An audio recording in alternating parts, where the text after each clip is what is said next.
Abram a palavra de Deus no livro do profeta Isaías. Profeta Isaías, capítulo 6, do versículo 1 ao 8. Isaías, capítulo 6.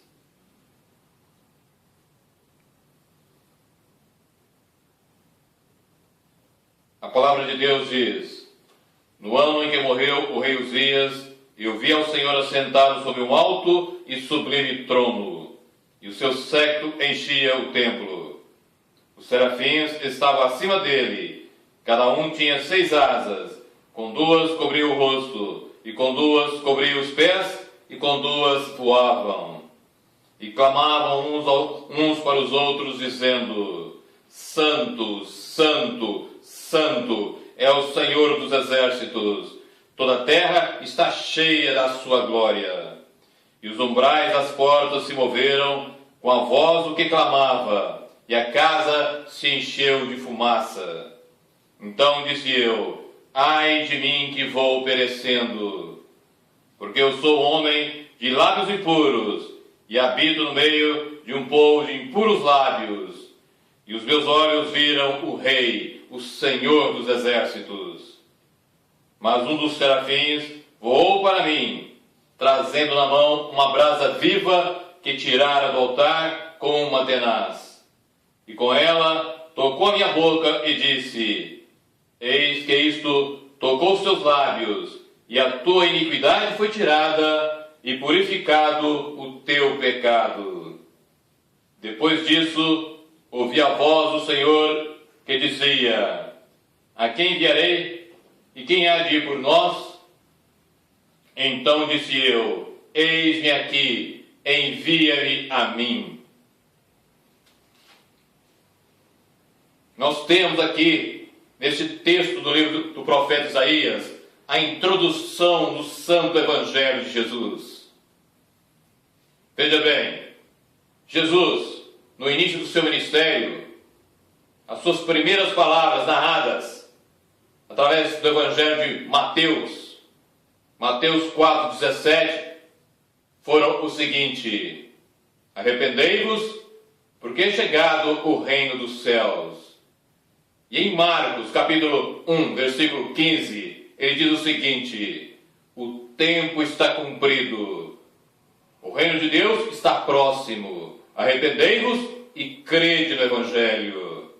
Aqui o Senhor já nos dá o primeiro mandamento a ser cumprido por qualquer um que quer de fato ser um verdadeiro cristão. Arrependimento. Arrependei-vos, para que então se possa crer no seu Evangelho. E o que nós vemos então nesse texto, especificamente no versículo 5, veja o que Isaías diz para si mesmo. Então disse eu: Ai de mim que vou perecendo. Ele pronunciou para si mesmo, contra si mesmo, uma palavra de maldição. Pois neste momento ele viu que ele não é nada. Ele teve a convicção de pecados. Ele viu que ele, diante da santidade de Deus, diante de um Deus perfeito, puro e imaculado, ele não é nada. Absolutamente nada. E como ele mesmo narra no seu livro, no capítulo 45, versículo 9, que o homem é caco entre cacos de barro. E no capítulo 64, versículo 6, ele diz que nós somos como o imundo, e que as nossas melhores obras são como trapo de imundície, ou seja, não servem para nada. Aqui eu aprendo que Isaías está tendo a convicção dos seus pecados. Ele está olhando para si e vendo que ele não é nada, absolutamente nada. E no início do Evangelho, no início da caminhada de qualquer cristão, é isso que é necessário ser feito. Porque com a convicção de pecados, nós tendo a real convicção de pecados, mediante e porque temos então uma comunhão com o Senhor, temos então um encontro com a santidade de Deus, como ele teve. Então, nós vemos que há uma tremenda distância, infinita distância entre nós e Deus, como ele viu, como ele percebeu e sentiu em si mesmo. Por isso, ele ficou aterrorizado diante daquele Deus santo, daquele Deus puro, perfeito, sobre tudo e em todos os aspectos. E ele então, no mesmo versículo, diz por que ele ficou assim, como eu acabei de dizer. Por quê? No final do versículo 5 ele fala: os meus olhos viram o Rei, o Senhor dos Exércitos. Não é à toa que o Deus Todo-Poderoso é chamado de Senhor dos Exércitos. Ele, nessa experiência que ele teve, ele, tendo a convicção dos seus pecados, se arrependeu desses pecados. E então, Deus, olhando para o fundo da sinceridade do seu coração, envia um serafim com a brasa viva que tirara do altar. Brasa viva, fogo, diz e me fala do poder de Deus. Pois o Salmo 130 nos diz: contigo está o perdão para que sejas temido. Como eu disse agora mesmo, o temor a Deus, que na tradução, ou melhor, no original, tanto hebraico como grego, significa exatamente temor e terror. Foi isso que Isaías sentiu. Mas ele se colocando e vendo, e se colocando nas mãos do Deus Todo-Poderoso, ele permitiu que o Espírito de Deus agisse nele e pudesse então perdoar os seus pecados. O poder de Deus se fez valer neste momento, e através do serafim, Deus perdoou os seus pecados e foi tirado dele toda a sua iniquidade. Olha o que nós lemos no versículo 7. O serafim falando para ele: eis que é isto, tocou os teus lábios, e a tua iniquidade foi tirada, e perdoado o teu pecado.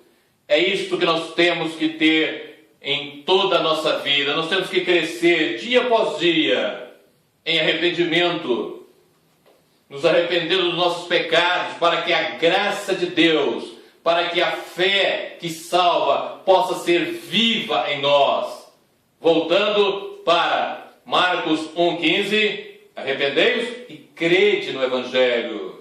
Não neste que muitos estão pregando, mas eu me refiro ao santo Evangelho de Jesus, ao Evangelho que é o escândalo da cruz, como diz Paulo na primeira carta aos Coríntios, capítulo 1, versículo 18 em diante. Nesta caminhada que nós somos chamados a ter, Deus quer fazer de nós novas criaturas.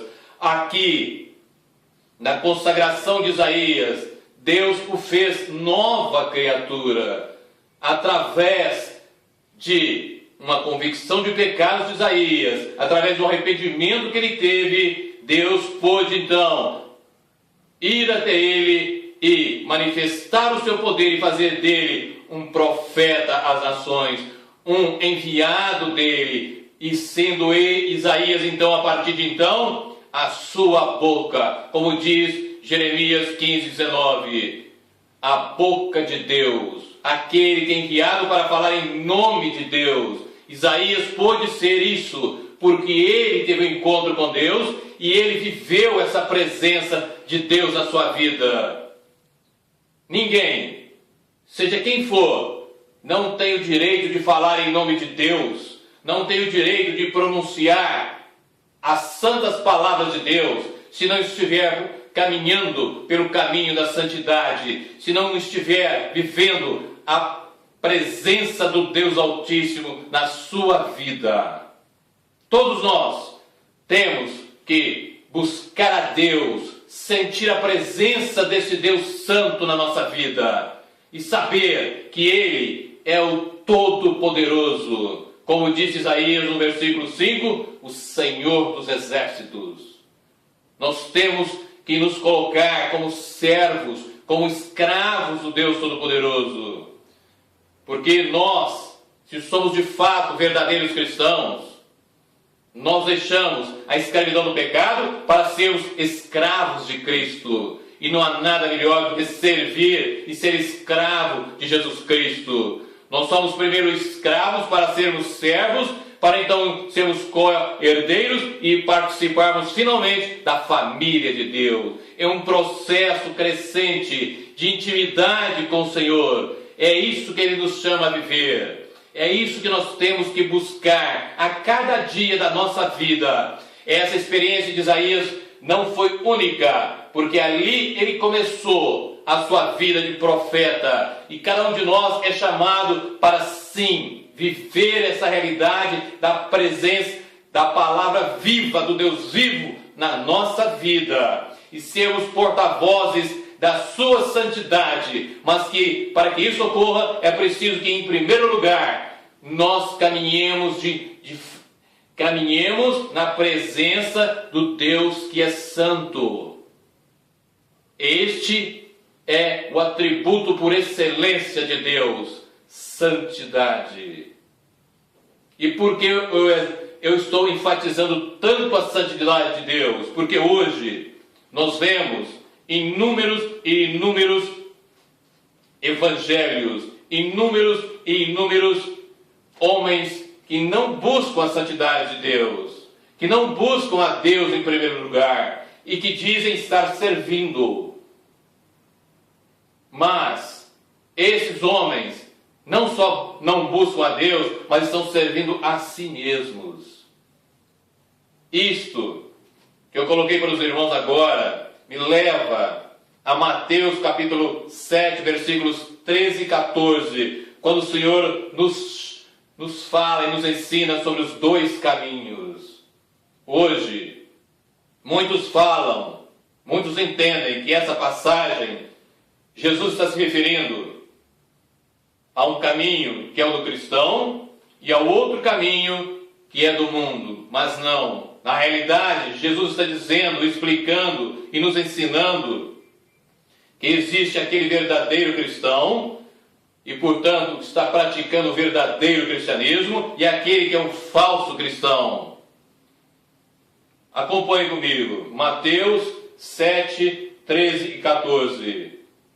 Jesus diz: entrai pela porta estreita, porque larga é a porta e espaçoso o caminho que conduz à perdição, e muitos são os que entram por ela.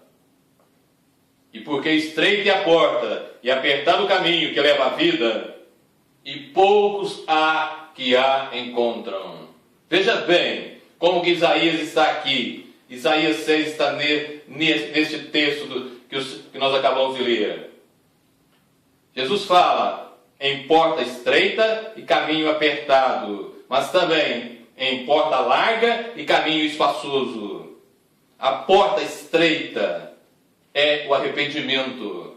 Aquilo mesmo que nós lemos e que nós colocamos de Isaías, quando ele teve o arrependimento dos seus pecados e diz: ai de mim que vou perecendo, porque eu sou um homem de impuros lábios e habito também no meio de um povo de impuros lábios.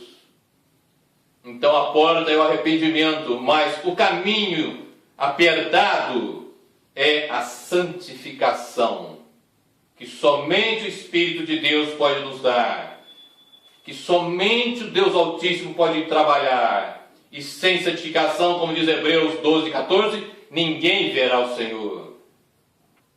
Então, em primeiro lugar, a porta estreita e o caminho apertado nos fala do verdadeiro cristianismo. Mas, ao contrário, a porta larga e o caminho espaçoso nos falam do falso cristianismo.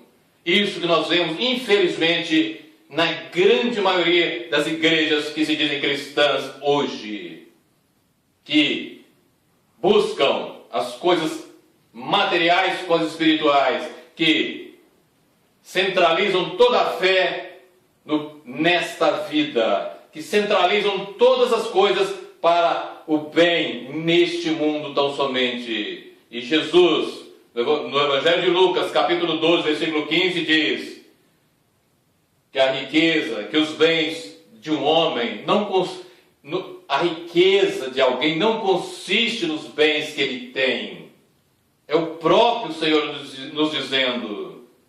Então hoje, o que nós vemos, inúmeras pessoas, inúmeros pastores, inúmeros pregadores, que começaram como verdadeiros profetas de Deus, hoje se desviaram totalmente e estão fazendo alianças com o mundo, estão fazendo e pregando não a verdadeira teologia, não o escândalo da cruz, mas a famigerada e miserável teologia da prosperidade, que só leva aqueles que nela creem e praticam a um só lugar, porque ela é também e faz parte do caminho espaçoso leva, portanto, para o inferno. Olha o que o Senhor diz em Mateus 7,13. Ele diz assim, que o caminho espaçoso conduz à perdição. Ele está se referindo ao inferno. E depois, quando ele fala, no versículo 14, da porta estreita, ele diz que esse é o caminho da vida, que o caminho apertado é o caminho da vida e que conduz aonde? Para a casa do Pai. E preste muita atenção nisso que eu coloco agora. Quando Jesus se refere ao caminho espaçoso, ele fala, muitos são os que entram por ela. Por quem? Pela porta larga. Mas quando ele se refere à porta estreita, ele diz o seguinte, poucos há que a encontram. Por quê? Porque é necessário, antes de qualquer coisa, viver aquilo que ele pede, ou melhor, que ele ordena que cada um de nós faça, se queremos de fato ser discípulos verdadeiros dele. Aquele que quiser vir após mim, negue-se a si mesmo, tome a sua cruz todos os dias, depois siga-me. É necessário, meus irmãos, que façamos uma opção, a opção certa de seguir a Jesus Cristo, custe o que custar. Porque agora eu volto para Isaías para dizer que é do Senhor e somente dele a direção certa. Veja agora o que o Senhor fala com Isaías no versículo 8. E preste atenção nisso. Até o versículo 7, Deus não havia falado nada. Ele não havia se manifestado em ter um diálogo, em falar algo para Isaías. Por quê? Por causa do pecado de Isaías. E no versículo 7, ele é purificado. Então no 8, o Deus Todo-Poderoso se dirige a ele. Aqui eu aprendo que qualquer ministro, pregador, qualquer pastor que anda em santificação tem o respaldo de Deus. Mas aquele que não anda em santificação não tem o respaldo de Deus. Deus não o comissionou. Deus não lhe deu autoridade para falar em seu nome e muito menos em agir no seu nome. Veja bem o que Deus faz no versículo 8.